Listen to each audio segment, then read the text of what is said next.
आमची बिल्डिंग तोडल्या, त्यांना भोगवटापत्र दिलेलं आहे. तो माणूस सांगतो माझ्या 4था मजला घर आहे, पण बिल्डिंग बनणार आहे का? अजून योजना आली नाहीये. मग यांनी फक्त भोगवटा माणूस काय करणार? सचिन राऊतचं घर 3ऱ्या मजल्यावरती आहे, तो फक्त बघणार का इकडे? म्हणजे हे फार त्यांच्याकडे आहे.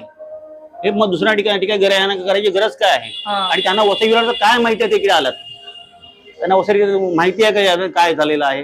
इथे पाणी भरते, पाणी तुंबते. काय केलं या लोकांनी? फक्त आश्वासन दिली अगले साल से पाणी नाही भरेगा, पुढच्या पाणी येणार, पण पाणी तरी तुमते आपल्याकडे समोर आहे. तर काय सांगतात? याच मनीष वैद्यने महेश पाटीलवर आरोप केले होते की त्यांनी कुठलाच विकास केला नाहीये. आज ते त्यांच्या पक्षात गेल्यावर वॉशिंग मशीन क्लीन झाली, एकदम चकाचक करून महेश पाटील फिरतात. पण महेश पाटील गेले 10 वर्ष का विकास केला नाहीये? ते बहुजनकडे नगरसेवक होते, माया चौधरी नगरसेवक होते. का त्यांनी विकास केला नाहीये? महिला बाल कल्याणचं खातं होतं, पण तुम्ही कोणाचं कल्याण केलं का? स्वतःच सांगेल. हे दोन्ही उमेदवार इथले नाहीयेत, बाहेरचे, या प्रभागातले नाहीये. त्यांनी या प्रमाणे काहीच केलं नाहीये. कृपया त्यांनी माझ्या हिशोबाने त्यांनी ट्विट करावं आणि शांत बसावं. पण बहुजन विकास आघाडीने दोघांना म्हणजे 2 ताकदीचे उमेदवार एकाच ठिकाणी का दिले असतील? त्यांना भीती असेल भाजपची की उभाटाची? आता उभाटाची भीती आहे त्यांना, आता भाजपची भीती त्यांना नाहीये. स्टँडच नाहीये. आणि त्यांनी आजपर्यंत ती सेवा सुरू नाही केली आहे. ना बाविया ना बीजेपी, यांना फक्त मलिदा खायचा आहे आणि यांना दुसरं काहीच करायचं नाही. एका शब्दात बावियाची झाली आहे, आमची झाली नाहीये. बरोबर. आता ते उत्तरवादी आमच्याकडे येतील. मुंबईला काय झालं मला माहित नाही. उत्तर भारतीय खुश आहेत सध्या? यस, 100%. आज त्यांना ज्यांना सीट नाहीये ते सगळेच खुश आहेत. महापौर किती आकडे महापौर बसू शकतो? आम्ही आमच्या 40 ते 45 आम्ही 100% करू.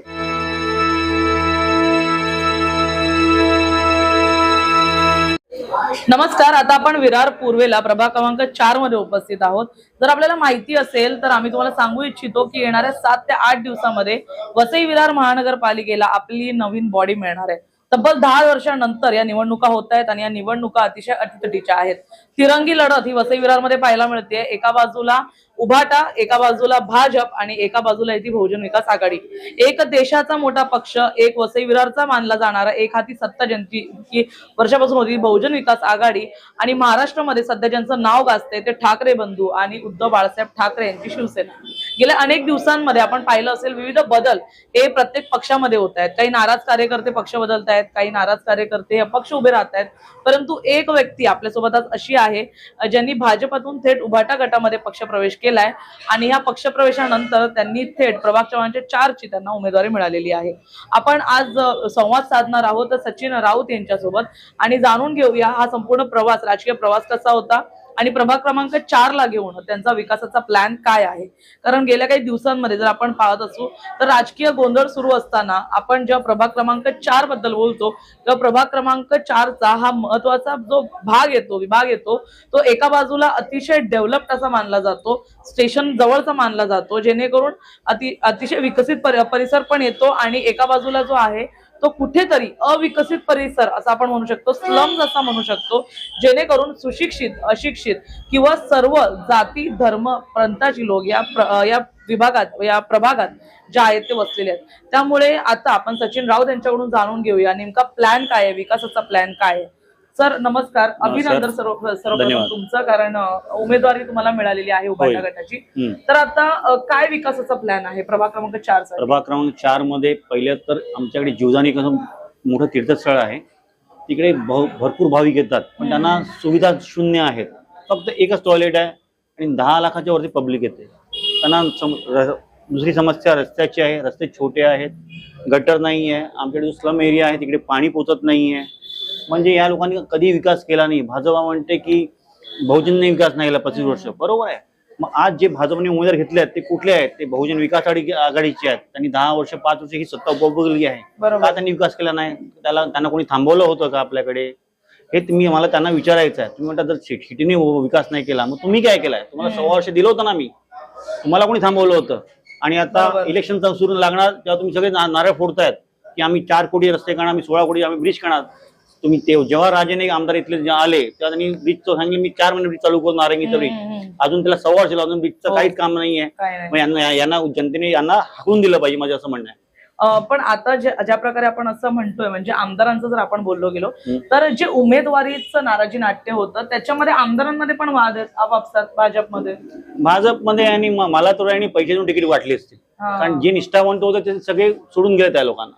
मी तर 2019ला भाजप सोडलेली आहे, कारण यांना निष्ठावांची गरज लागत नाही, यांना पैशाची गरज लागते. यांनी मी सरळ सांगतो यांनी तिकिटाचा व्यवहार केला असता. नक्की. पण आता आपण जर म्हणजे आता जर जी काही परिस्थिती सध्या वसई विरारमध्ये सुरू आहे, आता तुमच्या ज्या प्रभागात आहे आपलं तीर्थस्थान म्हणतो ज्याला की जीवदानी मंदिर येतं, जीवदानी मातेचं मंदिर तुमच्या प्रभागात आहे.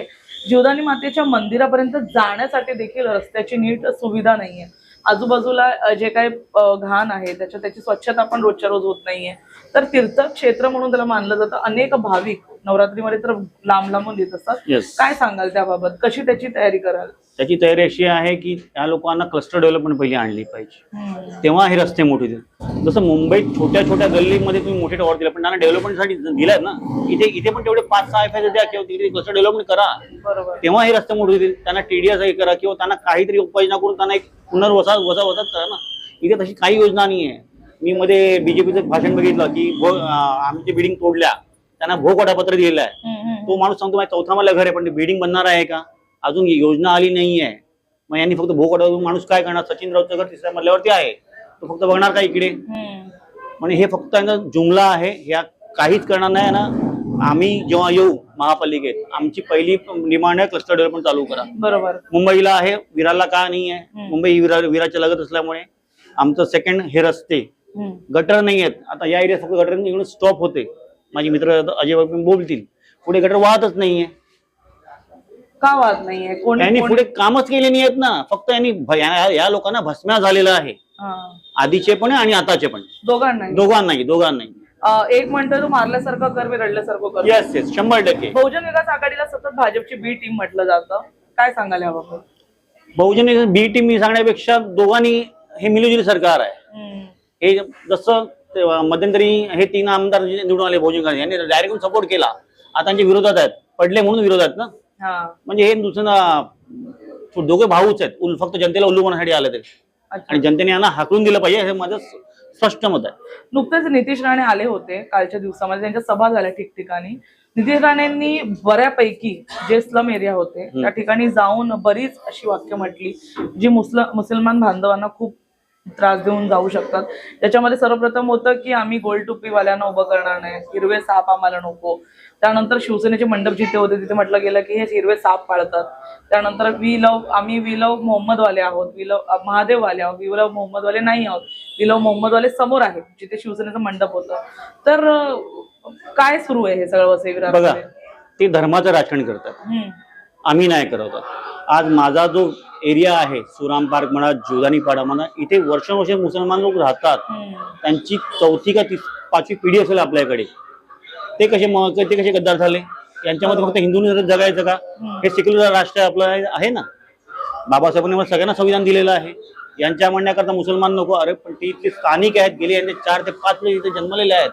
त्यांना तुम्ही समजून चालणार नाही. आणि मी तर म्हणतो जनतेला की हे जाती वेट दंगे करण्याचे प्लॅनिंग आहे, यांना हकलून द्या पहिलं. जे इतकी वर्ष वसई विरारमध्ये झालं नाही ते आता भाजप करायचा प्रयत्न करते 100% करते. आणि पूनम महाजन पण सध्या प्रचाराला फिरतायत. पूनम महाजन पण म्हणतात पूनम महाजनला घराणेशाही आहे, इथे सतत घराणेशाहीवर टीका चाललेली आहे.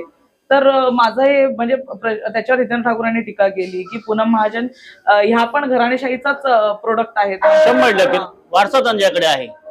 हे मग दुसऱ्या ठिकाणी करायची गरज काय आहे? आणि त्यांना वसई विरारचं काय माहिती आहे? ते इकडे आलात, त्यांना वसई माहिती आहे का काय झालेलं आहे? इथे पाणी भरते, पाणी तुंबते. काय केलं या लोकांनी? फक्त आश्वासन दिली अगले साल से पाणी नाही भरेगा, पुढच्या पाणी येणार, पण पाणी तर तुमते आपल्याकडे 100%. विवाह कॉलेजचा परिसर डुबतो, आपला परिसर डुबतो. पाण्याचं नियोजन नाहीये, कचऱ्याचं नियोजन नाहीये. कारण कचरे ठेकेवाले पण यांचेच आहेत. कचरा उचलते कोण? सफाई कुठे आहे इकडे? फक्त एक दाखवायला इलेक्शन आला की फक्त पॅचवर्क करणार आणि मग सोडून देणार. पॅचवर्क पण आता भयंकर माणसांची कंबर डिमोडतात इकडे चालल्यावरती. जर कोणाकडे ऍक्टिव्हा रिक्षा जात असेल तर माणसाचं पाठदुखी त्रास सुरू झाल्यात. या लोकांना हे पण दिसत नाही आहेत का? येऊया आता तुमच्या समोरचे जे 2 उमेदवार आहेत त्यांच्याबद्दल जर आपण बोललं गेलं, भाजपचे सर्वाधिक मनीष वैद्य आणि महेश पाटील हे 2 उमेदवार आहेत. मनीष वैद्य आधी शिवसेनेत होते, महेश पाटील बहुजन मध्ये होते, पण दोन्ही आयात आलेलेच उमेदवार जर तुमच्या समोर आहेत तर काय सांगाल? याच मनीष वैद्यने महेश पाटीलवर आरोप केले होते की त्यांनी कुठलाच विकास केला नाहीये. आज ते त्यांच्या पक्षात गेल्यावर तर एक वॉशिंग मशीन क्लीन झाली, एकदम चकाचक करून महेश पाटील फिरतात. हो. पण महेश पाटील गेले 10 वर्ष का विकास केला नाहीये? ते बहुजनकडे नगरसेवक होते, माया चौधरी नगरसेवक होते, का त्यांनी विकास केला नाहीये? महिला बाल कल्याणचं खातं खातं होतं, पण तुम्ही कोणाचं कल्याण केलं का? स्वतःचं कल्याण त्या लोकांनी केलंय. माझं म्हणणं आहे हे फक्त इथून तिकडे पक्षात तिकीटसाठी आले होते, पण जनता यांना यावेळेला माझं तुमच्या माझं एकच वाक्य आहे की जनतेने यांना हाकलून दिलं पाहिजे. महेश पाटील तर म्हणतात की बहुजनच्या बाबत बोलण्यासाठी अख्खी फाईल माझ्याकडे. काढा ना, कोणी थांबवलंय तुम्हाला? पण त्यांचं पण नाव असेल ना त्यात, मग म्हणून तर काढत नाही येत ना. काढा फाईल, सगळ्यांच्या फाईल काढा ना. पहिले तर तुमचीच फाईल निघेल तिकडे, लोकांचे सोडा. तुम्ही कामच केले नाही आहेत ना. बरोबर. टेंडर कोणाकडे होते? महेश पाटलांकडे टेंडर होते, आता कोणाकडे आहेत? बीजेपीकडे आहेत. कामच होत नाही, फक्त चुकपट्टी चालू आहे, पॅचवर्क चालू आहे. त्यांचं काही मला वाटतं जनता आता सुज्ञ आहे, त्यांना करणार आहे आणि यावेळेला त्यांना ते इलेक्शन दाखवतील आणि त्यांचा सुपडा साफ करतील. मनीष वैद्यांचे पिता जे आहेत उबाटामध्ये आहेत मनीष वैद्य आणि कट्टर शिवसैनिक आहेत, तर कुठेतरी वोट बँकचा फरक पडू शकतो? नाही, आमचे जे उबाडाचे जेवढे आहेत आणि आमच्यावर आता जो आम्ही मॉब बघतोय, लोक स्वतः येतात, दादा आम्ही तुमच्या रॅलीत सहभाग करा. आम्ही आजही गेले 3 दिवस आम्ही रॅली करतोय, म्हणजे 3 दिवस सेकंड डे रॅली केली. आम्ही 2 दिवस फिरतोय. आज 250-300 जण आमच्यावर येतात, इथले स्थानिक आहेत, की आम्हाला अजून त्याच्या सुविधा मिळाल्या नाही आहेत. तुम्ही जर स्लम एरियात गेलात तर तिकडे साधी गटरची लाईन नाही आहे, गटर पण असं रस्त्यावर राहत आहे. ती माणसांना चढायला रस्ता नाही आहे, जाणार काय? आज वरता तो कौलांडी पाडा आहे, राक्षसी पाडा, पाणी येत नाहीये आणि पाण्याची वेळ रात्री 2 वाजता कोण उठणार आहे? लोकांना झोपा नको का? म्हणजे हे जेव्हा यांच्याप्रमाणे पाणी सोडणार का? बहुजन विकास आघाडी बद्दल बोलूया. त्यांचे 2 उमेदवार आहेत आणि दोन्ही तगडे उमेदवार प्रभाग क्रमांकच्या प्रभागमध्ये उभे केलेले आहेत. एक तर अज्जू पाटील जे संघटक सचिव राहिलेले आहेत आणि दुसरे प्रफुल्ल साने. अगर दोघांनी बघायला गेलं दोघंही भडकाऊ भाषण देत नाहीत, दोघांचंही सौम्य बोलणं आहे, परंतु कुठेतरी दोन्ही जे आहेत ते तितक्याच ताकदीचे उमेदवार बहुजन विकास आघाडीने या प्रभागात उतरवले. मी त्यांना सौम्य सांगेल की दोन्ही उमेदवार इथले नाही आहेत, बाहेरचे आहेत, या प्रभागातले नाही आहेत. त्यांनी या प्रमाणे काहीच केलं नाहीये. कृपया त्यांनी माझ्या हिशोबाने त्यांनी ट्विट करावं आणि शांत बसावं. पण बहुजन विकास आघाडीने दोघांना म्हणजे 2 ताकदीचे उमेदवार एकाच ठिकाणी का दिले असतील? त्यांना भीती असेल भाजपची की उभाटाची? आता उभाटाची भीती आहे त्यांना, आता भाजपची भीती त्यांना नाहीये. कारण भाजप कुठेतरी अंतर्गत वादांमुळे संपत चाललंय का? वसई भाजपचे जे नाराज आहेत ते आमच्याशी भेटलेले आहेत, त्यांचं सहकार्य आम्हाला आहे. बहुजनचे नाराज आहेत, त्यांनी सुद्धा आम्हाला सहकार्य केलेलं आहे. त्यामुळे आमची सीट, आमचा प्रभाग क्रमांक 4 हा आम्ही 100% चांगल्या बहुमताने आम्ही विजय करू. आता युतीची जेव्हा चर्चा होती तेव्हा सीटवरून जे आहेत ते थोडं नाराजी व्यक्त झाली आणि उभाटा बाहेर पडलेलं होतं. जेव्हा उभाटा बाहेर पडलं तेव्हा काही सकारात्मक तिथूनही प्रयास नाही झाला बहुजन विकास आघाडीकडून. मग या संपूर्ण मुद्द्यामध्ये कुठेतरी जर उभाटा उद्या चांगले जागा मिळून येतं आणि बहुजन सोबत युती करायचं झालं तर तुम्ही पाठिंबा द्याल का बहुजनला, किंवा बहुजन सोबत जाल का तुम्ही? हे आमचे वरिष्ठ ठरवतील आणि ते त्याचा निर्णय घेतील, आम्ही निर्णय घेऊ शकत नाही.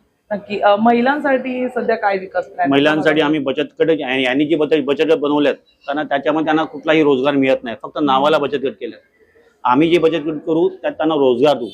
आपल्याकडे जीवनाने एवढं मोठं स्थळ आहे, तिकडे साफसफाईचं टेंडर देऊ त्यांना. शाळा नाही आहेत, मुळात मुद्दा जीवदानी जायला बस सेवा नाही आहे. बरोबर. बस अजिबात धावत नाही, फक्त नवरात्री 9 दिवस बस धावते, बाकी दिवस बस नाही आहे. म्हणजे यांनी स्वतःचा फायदा घ्यायचा का? मी जेव्हा भारतीय जनता पार्टी असताना मी एक लेटर दिलं VMC ला, ते बोलतं आम्हाला इथे बिझनेस मिळत नाही. मी त्यांना एकच सांगितलं बिझनेस मिळणार कसा, जर बस स्टँडच नाहीये, मला बस मी कुठून पकडू? बस स्टँडच नाहीये. आणि त्यांनी आजपर्यंत ती सेवा सुरू नाही केली आहे. ना बाविया ना BJP, यांना फक्त मलिदा खायचा आहे आणि यांना दुसरं काहीच करायचं नाही. एका शब्दात परिवर्तनाचा अर्थ वसई विरारमध्ये काय सांगणार? जनतेला मी एकच सांगू इच्छितो की त्यांनी यावेळेला उभाटा सर्वात जास्त प्रतिनिधी निवडून आणून द्यावे. नक्की. आता एक महत्वाचा प्रश्न आहे तरुणांचा, कारण आपण विरार ईस्टला पाहिलं तर सध्या अंमली पदार्थांचं सेवन आणि गुन्हेगारी ही भरपूर वाढलेली आहे. एका बाजूला स्नेहा दुबे म्हणतात की गृहक आता आपल्याकडे आहे, घाबरू नका, आणि दुसऱ्या बाजूला गुन्हेगारी क्राईम रेट वसई विरारमध्ये मोठ्या प्रमाणात म्हणजे चौपटीने वाढत चाललाय. तर काय सांगाल त्याबाबत? त्याबाबत आम्ही तुम्हाला एकच सांगू, आम्ही जेव्हा महापालिकेत जर आले ना, आम्ही आमच्या स्थानिक प्रशासनाला सांगू बाबा जिथे जिथे हा क्राईम वाढतोय तिकडे तुम्ही तुमचं नियंत्रण ठेवा, तुमच्या बिट्स वाढवा, तुमच्या फेऱ्या वाढवा. जेणेकरून क्राईम होणार नाही आणि अंमली पदार्थ कुठून येतात त्यांना शोधा. कारण काय झालंय, छोट्या छोट्या व्यक्ती शाळेत जाण्यापेक्षा तू पहिला अंमली पदार्थ चालू करले. आता तुम्ही जर बघितलं स्लम एरियामध्ये तिकडे आता मी म्हणे गर्दुलेच आहेत. तुम्ही जर यावेळेला तिकडे गेलात तर तिकडे तुम्हाला ते दिसणार आहे. बरोबर. आम्ही आल्यावरती ऑलमोस्ट 100% आम्ही ते बंद करू. शेवटच्या प्रश्नाकडे वळेन. येणाऱ्या काळामध्ये म्हणजे जसं भाजपसाठी मंत्री येत आहेत, विविध नेते येत आहेत, इथे शिवसेनेच्या कोणत्या मोठ्या नेत्याची फेरी असू शकते का वसई विरारमध्ये? शिवसेना नेत्याची गरज नाही. आले तर अतिउत्तम, आमच्या भरपूर चांगला आहे. पण आम्ही एवढे सक्षम आहोत आणि जनतेचा एवढा चांगला प्रतिसाद आहे की आम्ही 100% आमच्या सीट सगळ्या काढू.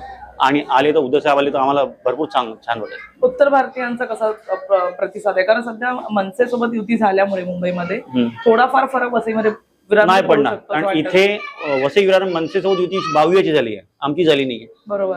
आता ते उत्तर भारतीय आमच्याकडे येतील. मुंबईला काय झालं मला माहित नाही. उत्तर भारतीय खुश आहेत सध्या? यस, 100%. आज त्यांना ज्यांना सीट नाहीये ते सगळेच खुश आहेत. महापौर किती किती आकडे महापौर बसू शकतो? आम्ही आमच्या 40 ते 45 सीट आम्ही 100% करू. आणि जर म्हणजे बहुसंख्या तुमच्याकडे आलीच तर कोणाला पाठिंबा द्याल? तरी भाजपसोबत तर तुम्ही जाणार नाही अजिबात नाही, कोणत्याही परिस्थितीत. आणि म्हणजे अपक्ष पण आहेत बऱ्यापैकी, किरण भोईर वगैरे खूप स्ट्रॉंग उमेदवार उभे आहेत ना. तर त्यांना घेऊन वेगळी एक अलायन्स करू शकता तुम्ही की? नक्की आम्ही ते करू शकतात. येस, आम्ही नक्की करू शकतो. आणि काँग्रेसने पण आपले बरेच उमेदवार उभे, काँग्रेसने अर्धे त्यांचे उमेदवार शिटीवर आणि अर्धे स्वतः पंजाब उभे केलेले आहेत. पण त्यांचं आम्ही सांगू शकत नाही. बरोबर बरोबर. तर कुठेतरी बहुजन सोबत जाण्याचे मार्ग उघडे असू शकतात अजूनही. कारण विलास पोतनीस म्हणाले होते की एवढासा झरोका आम्ही अजून सांगितलं की छोटा झरोका ठेवलेला आहे. आयडियोलॉजी सेम आहे दोन्ही पक्षांची, सेक्युलरिझमची. तर कदाचित ते होऊ शकतं.